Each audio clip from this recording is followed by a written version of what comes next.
अमरीकी सदर Donald Trump Iran सां मुआहिदे लाइ डेडलाइन विवाद जो इम्कान रद्द कंदे चयो आहे त ईरान सां मुआहिदे लाइ सुभाणे जी डेडलाइन फाइनल आहे। डेडलाइन लाइ ॾिनल अमरीका जूं तजवीज़ूं तमामु घणियूं अहम आहिनि।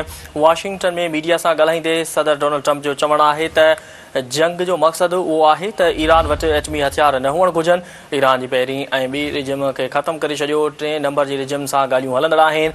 अमरीकी सदर जो वधीक चवणु आहे त अमरीका सां ॻाल्हियूं कंदड़ ईरान जी नई क़यादत तमामु घणी सियाणी आहे। जंग फौरी तौरु ख़तमु थी सघे थी जेकॾहिं ईरान उहो करे जेको खेनि करणु घुरिजे।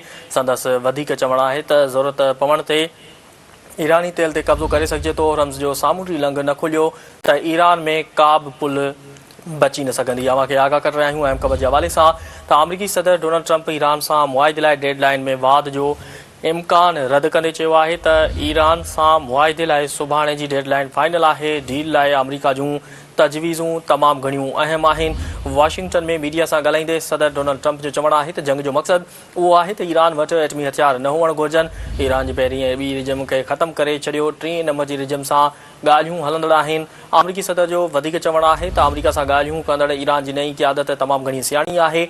जंग फौरी तौर ते ख़तमु थी सघे थी जेकॾहिं ईरान उहो करे जेको खेनि करणु घुरिजे।